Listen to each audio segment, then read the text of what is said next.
ವಿಚಾರಣೆಗೆ ಖುದ್ದು ಹಾಜರಾಗೋ ಕುರಿತು ದರ್ಶನ್ ಅರ್ಜಿ ಸಲ್ಲಿಸಿದ್ದಾರೆ. 59ನೇ ಸಿಸಿಎಚ್ ಕೋರ್ಟ್ನಲ್ಲಿ ಅರ್ಜಿ ವಿಚಾರಣೆ ಶುರುವಾಗಿದೆ.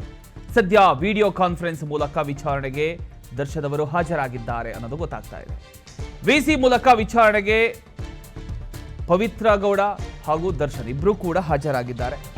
ನೇರವಾಗಿ ಹಾಜರಾಗಬೇಕು ಅನ್ನೋದು ಕೂಡ ಅರ್ಜಿ ಸಲ್ಲಿಕೆ ಆಗಿತ್ತು, ನಾನು ನೇರವಾಗಿ ಹಾಜರಾಗ್ತೀನಿ ಅಂತ. ಆದರೆ ಈಗ ವಿಡಿಯೋ ಕಾನ್ಫರೆನ್ಸ್ ಮೂಲಕವೇ ದರ್ಶನ್ ಹಾಗೂ ಪವಿತ್ರ ಗೌಡ ಹಾಜರಾಗಿದ್ದಾರೆ ಅನ್ನೋದು ಗೊತ್ತಾಗ್ತಾ ಇದೆ. ರೇಣುಕಾಸ್ವಾಮಿ ಕೊಲೆ ಪ್ರಕರಣದಲ್ಲಿ ನಟ ದರ್ಶನ್ ಖುದ್ದಾಗಿ ಕೋರ್ಟಿಗೆ ಹಾಜರಾಗತಕ್ಕಂಥ ವಿಚಾರ ಇದೀಗ ಮತ್ತೊಂದು ಮಹತ್ವವನ್ನು ಪಡ್ಕೊಂಡಿದೆ.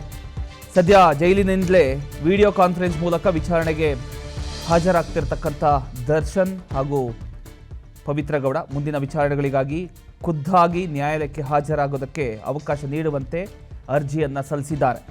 ಈ ಅರ್ಜಿ ವಿಚಾರಣೆ ಈಗ 59ನೇ ಸಿಸಿಎಚ್ ಕೋರ್ಟ್ನಲ್ಲಿ ನಡೀತಾ ಇದೆ. ಇವತ್ತಿನ ವಿಚಾರಣೆಯಲ್ಲೂ ಕೂಡ ದರ್ಶನ್ ಹಾಗೂ ಪವಿತ್ರ ಗೌಡ ಸೇರಿದಂತೆ ಆರೋಪಿಗಳು ಜೈಲಿನಿಂದ ವಿಡಿಯೋ ಕಾನ್ಫರೆನ್ಸ್ ಮೂಲಕ ಹಾಜರಾಗಿದ್ದಾರೆ. ಆದರೆ ದರ್ಶನ್ ಅವರ ಖುದ್ದು ಹಾಜರಿಗೆ ಎಸ್ಪಿಪಿ ಪ್ರಸನ್ನಕುಮಾರ್ ಆಕ್ಷೇಪ ವ್ಯಕ್ತಪಡಿಸಿದ್ದಾರೆ. ದರ್ಶನ್ ಖುದ್ದು ವಿಚಾರಣೆ ಮನವಿಗೆ ಎಸ್ಪಿಪಿ ಪ್ರಸನ್ನಕುಮಾರ್ ಅವರು ಆಕ್ಷೇಪ ವ್ಯಕ್ತಪಡಿಸಿದ್ದಾರೆ. ದರ್ಶನ್ ಕೋರ್ಟಿಗೆ ಬಂದರೆ ಕೋರ್ಟ್ ಬಳಿ ಸಾಕಷ್ಟು ಜನ ಸೇರ್ತಾರೆ. ಕಳೆದ ಬಾರಿ ಕೋರ್ಟಿಗೆ ಹಾಜರುಪಡಿಸಿದಾಗ ಇಡೀ ಕೋರ್ಟ್ ತುಂಬಿ ಹೋಗಿತ್ತು. ಈ ಅಂಶಗಳನ್ನು ಪರಿಗಣಿಸುವಂತೆ ಎಸ್ಪಿಪಿ ಪ್ರಸನ್ನಕುಮಾರ್ ವಾದ ಮಾಡಿದ್ದಾರೆ.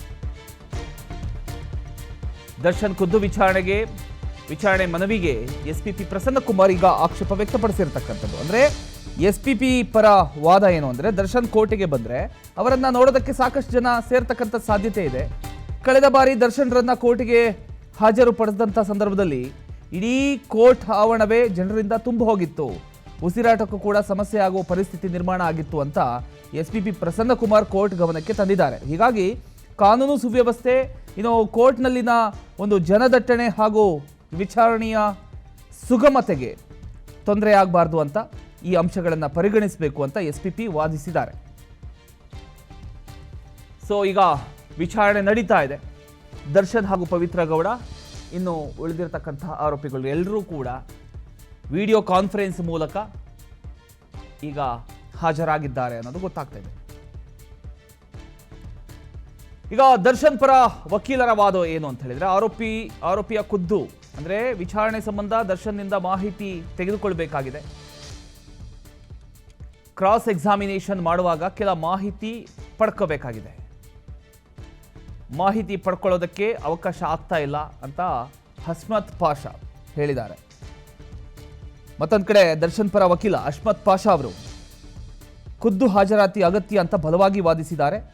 ವಕೀಲರ ವಾದದ ಪ್ರಕಾರ ಪ್ರಕರಣದ ಪ್ರಮುಖ ಸಾಕ್ಷಿಗಳ ವಿಚಾರಣೆ ಹಾಗೂ ಕ್ರಾಸ್ ಎಕ್ಸಾಮಿನೇಷನ್ ವೇಳೆ ದರ್ಶನ್ ಅವರಿಂದ ಕೆಲವು ಮಾಹಿತಿಯನ್ನು ಪಡೆದುಕೊಳ್ತಕ್ಕಂಥ ಅಗತ್ಯ ಇದೆ. ಜೈಲಿನಲ್ಲಿ ದರ್ಶನ್ ಅವರನ್ನು ಭೇಟಿ ಮಾಡಿ ಎಲ್ಲ ವಿಚಾರಗಳ ಬಗ್ಗೆ ಮಾಹಿತಿ ಪಡ್ಕೊಳ್ಳೋದಕ್ಕೆ ಸಾಧ್ಯ ಆಗೋದಿಲ್ಲ. ಆದರೆ ಆರೋಪಿಯ ಕೋರ್ಟ್ನಲ್ಲಿ ಹಾಜರಿದ್ರೆ ಸಾಕ್ಷಿಗಳು ನೀಡ್ತಕ್ಕಂಥ ಮಾಹಿತಿಯನ್ನು ಆಧರಿಸಿ ತಕ್ಷಣವೇ ದರ್ಶನ್ ಅವರಿಂದ ಸ್ಪಷ್ಟನೆ ಪಡ್ಕೊಳ್ಳೋದಕ್ಕೆ ಸಾಧ್ಯ ಆಗುತ್ತೆ ಅನ್ನೋದು ವಕೀಲರ ವಾದ. ಇದು ಕೇವಲ ದರ್ಶನ್ ಅವರ ವೈಯಕ್ತಿಕ ಹಾಜರಾತಿಯ ವಿಚಾರ ಅಲ್ಲ, ಪಾರದರ್ಶಕ ಹಾಗೂ ನ್ಯಾಯಯುತ ವಿಚಾರಣೆಗೆ ಆರೋಪಿಯ ಖುದ್ದು ಹಾಜರಾತಿ ಅಗತ್ಯ ಅಂತ ದರ್ಶನ್ ಪರ ವಕೀಲರು ಹೇಳಿದ್ದಾರೆ. ಅಷ್ಟೇ ಅಲ್ಲ, ದರ್ಶನ್ ಸೆಲೆಬ್ರಿಟಿ ಅಂತಕ್ಕಂಥ ಕಾರಣಕ್ಕೆ ಅವರಿಗೆ ಖುದ್ದು ಹಾಜರಾಗೋ ಅವಕಾಶ ನಿರಾಕರಿಸೋದು ಸರಿಯಲ್ಲ ಅಂತ ಕೂಡ ಅವರು ವಾದಿಸಿದ್ದಾರೆ.